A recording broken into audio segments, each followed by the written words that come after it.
I'm Gabby from Lady Hustle. Today I'm interviewing Julie Klear, I think, who is the co-founder of Zid Zid. Hi, Julia. Thank you for meeting with me today. Well, Gabby, it's great to meet you, and it's an honor. Okay, so I'm going to ask you some questions. Are you ready? I think so. Okay. Question 1. Tell me about yourself and your business. Oh, goodness. Well, I'd have to say that I was born in Germany, but I grew up in Toledo, Ohio, which is north from Cincinnati. And from an early age, I wanted to be an artist. And so I spent my life exploring and discovering and making art and working with kids just like you.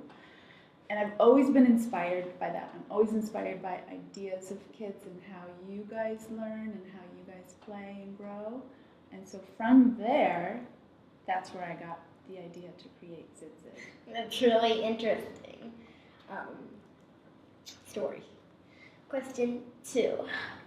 Why did you decide to start your business?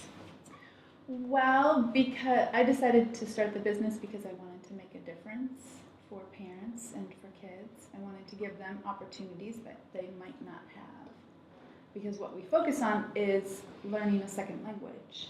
And not everybody has that opportunity because it's hard to find that resource. So we want to make that resource available to everybody. So we're really doing it to make a difference and to open up people's minds to think about other ways and to know that there's other languages out there besides maybe just English, or if somebody who's speaking Spanish, maybe they don't know English, so to sort of help them along the way too. Well, I do Spanish class at my school, actually. That's great. See, and it helps you think in new ways when you learn new words, right? Would you agree? I would. Good. Question 3, I think. What do you like most about your business? I like the challenges that it gives me every day. I like the opportunity to create something that doesn't exist. And I would say that's the thing that gets me up in the morning. Okay, that's a good idea. Question 4. What do you like about being a leader? Well, being a leader is a great thing, but it comes with big challenges because you also get to be your own boss. But at the same time, you have huge responsibilities with being your own boss.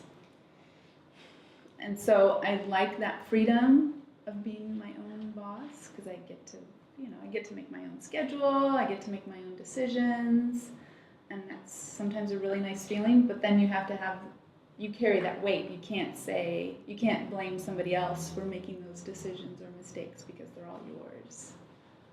And sometimes that can feel a little bit heavy. Mistakes do help you learn and grow. That's right. But sometimes it's true. It's good to make mistakes for sure. It doesn't always feel super comfortable when you're making a mistake because you want to get it right? You don't want to mess up or say like, oh, I did this wrong. It doesn't always feel so good in the moment, but then when you look back, you say like, actually, all right, I learned something new from making that mistake. I've got 2 B's in science and math so far, but I'll work on it. That's the thing. Question 5. What would you like to do to help more preschoolers? As I said earlier, I would say that I like to give them opportunities, and I think the more opportunities I can give them to play and to interact more with their parents and to interact more with their teachers, a little bit less screen time, more opportunities to explore their surroundings, by using their 5 senses. I think that's a good thing. I don't think you can learn everything from a screen. Would you agree? I think you can learn a lot from a screen, but I don't think you can learn everything from a screen. You can learn a lot from your teacher. As well as your parents, right? It's nice to have those people around you. So I think preschoolers, because screens are attractive and we all love to look at our screens, and I think it's really easy for a little one to just be sitting there and be like, oh, I want to touch this, I want to da. And they kind of forget that the rest of the world is around them. So if I can help that child learn about their world and have their parent and have their teacher as a part of that, For me, that's success. Okay. Does that make sense? Yes, I like your story. If you were not running Zid, what would you be doing?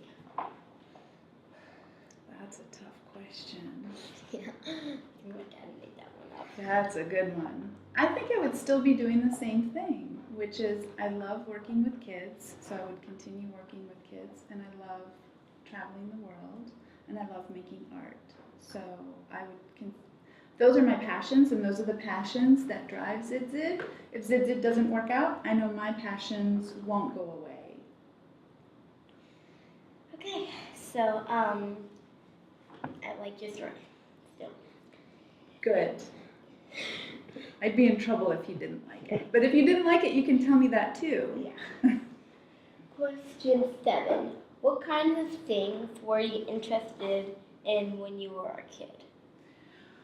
I was super interested in, because I grew up in a small town, and I was really interested and curious about seeing the world. I was like, I want to see New York, I want to know what that's all about, I want to know what France looks like, I want to know what they eat, I want to know how they talk, I want to know what they're wearing, I want to know what their trees look like.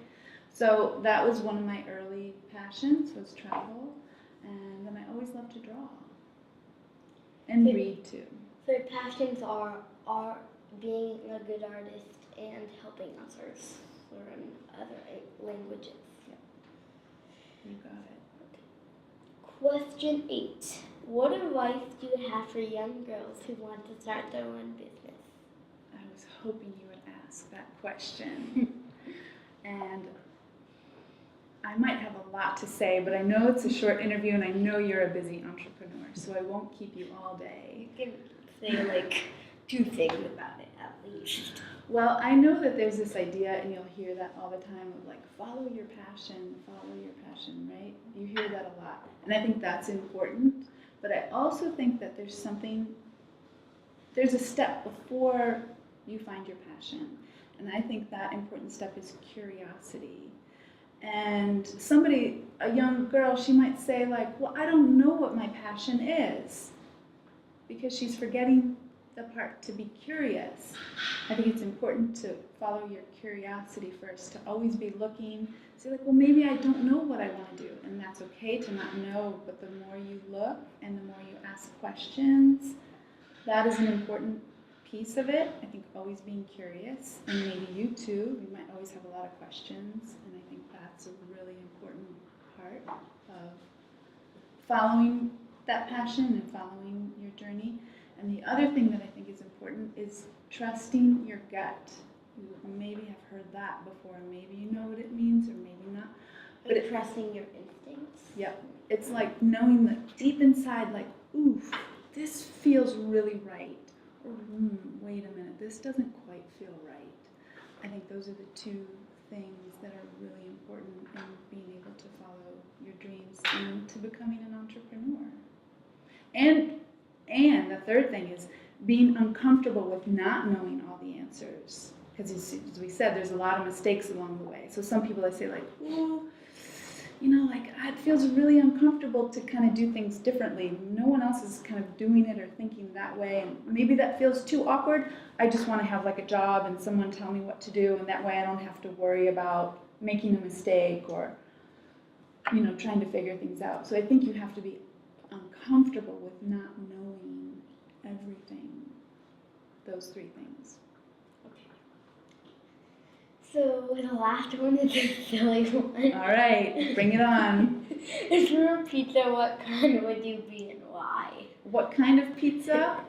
All right. Well, I would have a lot of good vegetables on it. Unusual ones like cauliflower and maybe some spinach.